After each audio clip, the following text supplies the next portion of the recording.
Ter coragem para desbravar novos caminhos. Ser pioneiro. Porque só pela mudança de orientação do governo Lula que eu vou ter a oportunidade de trabalhar lá.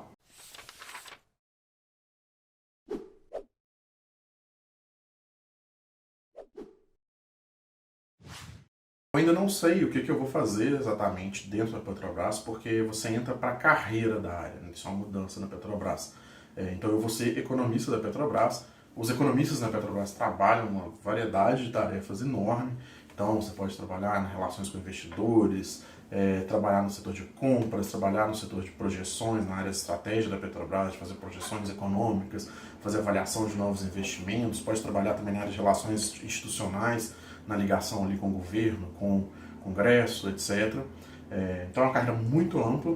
Eu conversei com várias pessoas de diversas áreas, do operacional, do jurídico, da área econômica da Petrobras, que passaram por lá, algumas já saíram, e todo mundo falou que é ótimo, então eu estou muito feliz de poder estar indo para lá. Para mim também é uma mudança muito grande, mestrado, doutorado, fui bolsista de pesquisa, sou bolsista de pesquisa há mais de 10 anos já. Agora eu sou pós-doutorando, obviamente fiz coisas fora e tal, então estou muito feliz com isso. E outra coisa que eu estou muito feliz também é de que a Petrobras, o setor de petróleo e gás, na verdade, tem um sindicato muito forte. Isso é uma coisa que eu estou muito feliz de estar sendo representado pelo Sindipetro, que é um sindicato que luta, que garante direitos dos trabalhadores, que se preocupa não só com os trabalhadores que são afiliados, são da categoria, mas com o que eu vou falar aqui também, com o papel da Petrobras, com a Petrobras ser uma empresa que beneficia seus trabalhadores, mas também beneficia o país. Então é isso, essa é a parte da novidade. Comenta aqui embaixo, você tem vontade de trabalhar na Petrobras? Porque vai abrir concurso de técnico e talvez abra outro concurso de ensino superior. Fica atento aí, galera. Mas vamos falar da empresa agora. Eu queria falar de uma coisa, assim, poderia falar várias coisas da empresa, da mudança de precificação, do processo de desinvestimento, né, da distribuição absurda de dividendos, mas hoje eu queria falar uma coisa que tem a ver com alguns marcos que estão acontecendo esse ano. Esse ano a Petrobras completa 70 anos. A Petrobras foi criada no dia 3 de outubro de 1953, no segundo governo Vargas. E esse ano também o pré-sal está completando 15 anos de exploração. E eu queria justamente falar desses grandes momentos da Petrobras. A Petrobras ela é uma estatal e a gente sempre ouve nas discussões e tal, de que por ser uma estatal, ela é uma empresa aberta, né, de capital aberto, é uma empresa de economia mista, ou seja, ela tem investidores privados, mas o governo é o acionista majoritário, então ele controla a empresa.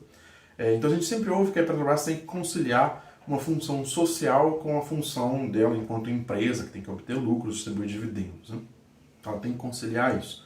Isso é verdade. As empresas abertas, de capital aberto, de economia mista, elas têm esse dilema a enfrentar, né?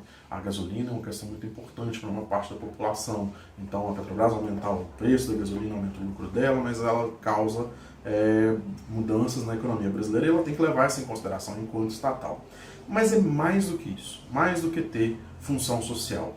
A Petrobras é uma empresa com função estratégica. O que quer dizer isso? Uma função estratégica que vai além da função social dela enquanto empresa controlada pelo governo. A função estratégica quer dizer que a Petrobras tem um papel em garantir a soberania do país e a posição do nosso país no cenário internacional, a força do país no mundo. Desde a sua criação lá em 1953, a Petrobras teve essa função. A campanha O Petróleo é Nosso aconteceu justamente porque os setores nacionalistas, que incluíam a esquerda, mas incluíam também setores de centro, alguns até mais de direita, mais conservadores, nacionalistas, viram que era um risco deixar um bem, né, um recurso natural, o petróleo, à disposição de empresas transnacionais que entram, saem a hora que querem, que não deixam aqui necessariamente os resultados da exploração daquele recurso finito. Então a Petrobras surge para garantir que o país vai ter os retornos de explorar esse recurso finito que está ali no fundo do nosso subsolo. Agora, a função estratégica da Petrobras não se resume só a garantir que a gente vai ter uma parte do retorno dessa exploração.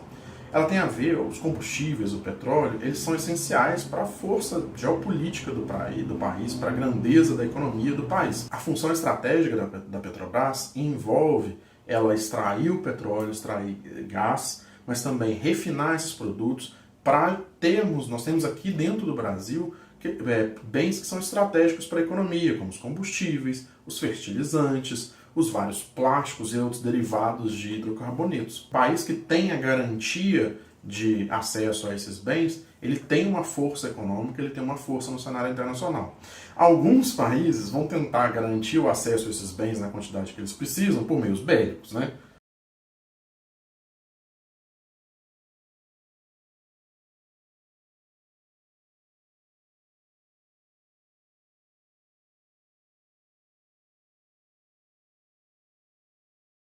O Brasil tomou a decisão, como o Brasil não é uma potência militar, de que ele vai garantir internamente, até porque nós temos esses recursos. E a Petrobras está aí para isso, para atuar nesse sentido. Mais do que ter uma função social de garantir preços acessíveis de bens essenciais, ela está aí para garantir que nós temos controle sobre como isso vai acontecer, como essa exploração vai ser feita, quem vai se beneficiar dela. O próprio processo produtivo dos vários produtos que a Petrobras o próprio processo produtivo do petróleo, do gás, dos vários derivados que vêm dos hidrocarbonetos, ele tem funções estratégicas para além do uso direto deles, né? Então, o desenvolvimento de tecnologia própria, para a gente não ficar dependente de um país que pode usar isso para, né, extrair algum benefício do controle tecnológico que ele tem de uma tecnologia que nós dependemos. Outra coisa também, nós temos uma classe trabalhadora que é educada, que tem formação, educação formal, e que isso corresponde a empregos nos quais essa formação é necessária, né? A gente vê muito discurso, o Brasil tem que investir em educação. Não é só investir em educação, é investir também em empregos para os quais a educação, um alto nível de formação, conteúdo científico são necessários. Senão a gente vai ter um monte de engenheiro dirigindo Uber numa economia que só exporta soja. A Petrobras tem uma função estratégica de garantir que nós temos uma economia com alto valor de tecnologia incorporada na produção. Uma economia complexa. Economias complexas são mais resilientes. Elas não são dependentes do preço de um único produto, seja do petróleo, da soja, etc. Então, a função estratégica ela também envolve criar uma economia resiliente. Dentro dessa função estratégica também tem um outro elemento que eu queria chamar a atenção, que é lidar com os riscos e incertezas de longo prazo. As empresas estratégicas para uma economia, elas têm essa função. Porque no capitalismo contemporâneo, muito financiarizado, nós temos uma pressão constante para que as empresas, inclusive as estatais de capital aberto, de economia mista, elas deem retorno de curto prazo. A grande métrica do capitalismo financiarizado é o retorno para os acionistas, né? Seja na forma de dividendos, seja na forma de valorização das ações. E essa pressão por retorno de curto prazo gera uma incapacidade do sistema capitalista hoje, do mercado financeiro por si só, de lidar com riscos e incertezas de longo prazo. E aí eu quero fazer essa divisão aqui. Os riscos de longo prazo e as incertezas de longo prazo. Risco de longo prazo é fazer um projeto que a gente consegue calcular até qual pode ser o retorno potencial dele, mas ele tem um risco, ele é de muito longo prazo, ele vai demorar 30 anos para maturar, para dar o retorno ao investimento que foi feito. Então são grandes obras, hidrelétricas, ferrovias, refinarias, elas têm um tempo de maturação muito longo, que nem sempre é compatível com a operação cotidiana dos mercados. Talvez um sistema financeiro dos países centrais, até isso seja mais viável, especialmente no país periférico como o Brasil, é sempre difícil você colocar o sistema financeiro para sair dessa ótica de curto prazo. Mesmo nos países desenvolvidos é difícil. E aí que entram o Estado e as empresas estatais. Eles assumem esse risco de longo prazo, porque a gente sabe que o Estado brasileiro, a gente espera, né, a não ser que o Brasil seja conquistado pelo Paraguai, ele vai estar aqui.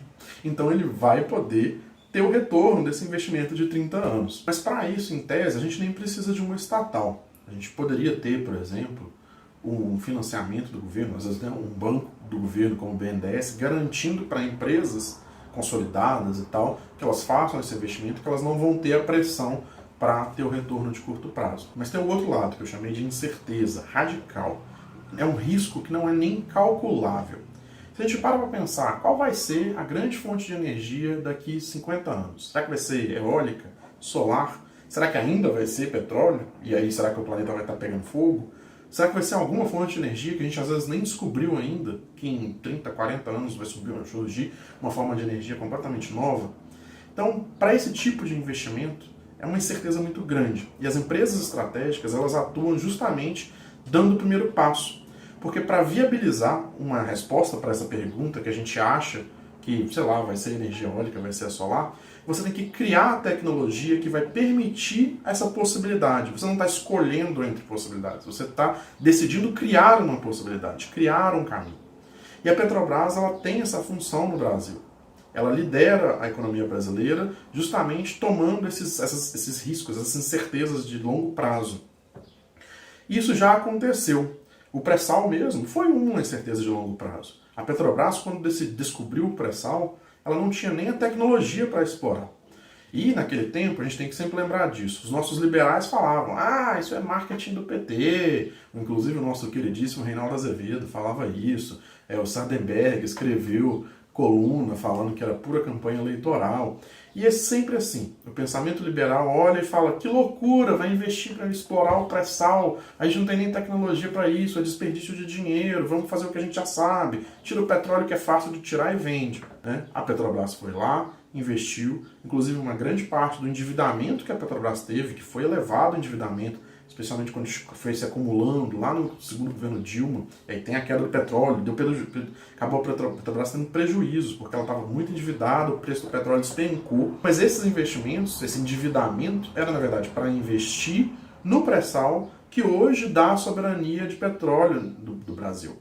Graças à exploração do pré-sal, o Brasil hoje não está que nem a Argentina, precisando importar energia e sofrendo as flutuações internacionais do preço do petróleo causada por uma guerra lá do outro lado do mundo. E agora, diante da transição climática, a Petrobras está dando outro passo. E esse passo é justamente deixar de ser uma empresa de petróleo para ser uma empresa de energia. Principalmente agora que o Brasil privatizou por preço de banana a Eletrobras, que era a empresa de energia brasileira. A Petrobras vai ser a empresa que vai criar a produção energética do futuro no Brasil. Porque quando a gente coloca a nossa energia em pesquisa e inovação, novas tecnologias viram novas fontes de energia. Quando a gente coloca energia nas pessoas, diversidade vira respeito, vira inclusão. E quando a gente coloca energia em dar o nosso melhor, o melhor acontece. No presente e no futuro, com uma transição energética justa. Liderar uma transformação desse tamanho começa com uma energia. A sua, a nossa. Petrobras, 70 anos. O Brasil já tem uma matriz energética muito mais limpa do que a grande maioria dos países, graças à energia hidrelétrica que a gente tem e também ao potencial de energia eólica e solar. E é aí que a Petrobras vai entrar. A Petrobras está fazendo um investimento enorme em energia eólica de alto mar. Ainda está começando, mas vocês vão ver, escuta o que eu estou falando, anota e me cobra. Os nossos liberais vão falar que é absurdo, porque a energia eólica de alto mar ela é 3 vezes mais cara do que a energia eólica obtida em terra, com as turbinas em terra. E o preço da energia que existe hoje, mal, ele é capaz de bancar a energia eólica no Brasil. Mas é para isso que a Petrobras serve. Ela não está tentando lucrar com a energia eólica de alto mar. É óbvio que não. Se ela quisesse lucrar, ela ia extrair, ficar só no petróleo mesmo. A Petrobras está falando, olha, a gente vai precisar, pra vocês terem uma ideia, para produzir todo o hidrogênio verde que o Brasil precisa, que é essencial para entrar na cadeia de produtos muito importantes como os fertilizantes, substituindo justamente o petróleo. Para o Brasil ter todo o hidrogênio verde que ele precisa, nós vamos precisar dobrar a nossa produção energética.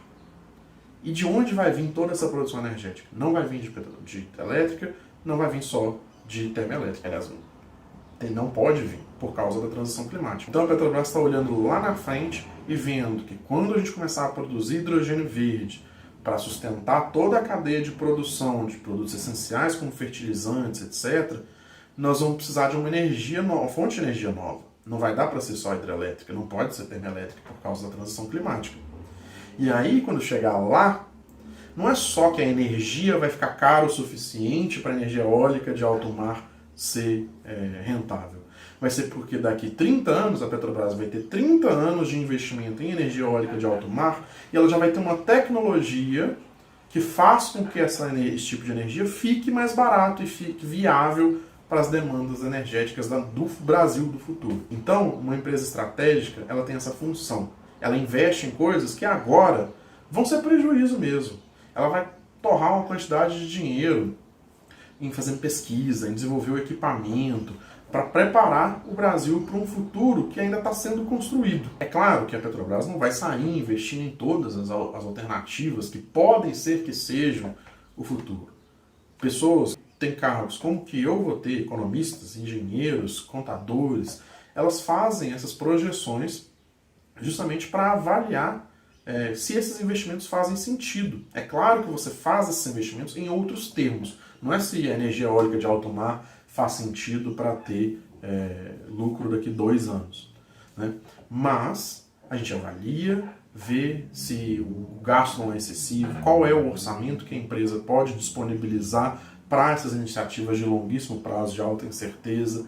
Tem toda a avaliação dos projetos para saber, para garantir que também você não está investindo numa ideia maluca, num tipo de energia que não faz o menor sentido. E nesse tipo de trabalho, a Petrobras vai sempre enfrentar a resistência do pensamento de curto prazo, que não leva em consideração o planejamento econômico, que eu falei no último vídeo sobre o combate à inflação, né, que o planejamento econômico é uma das formas que é ignorada hoje. O pensamento estratégico, que calcula incertezas profundas, não fica só ali na distribuição de lucro de curto prazo. Sempre vai ter crítica. Tem muita gente no Brasil que, se deixasse, o Brasil seria até hoje uma colônia vinculada a Portugal, exportando o produto primário do ciclo do momento. Hoje é a soja, né, e alguns outros.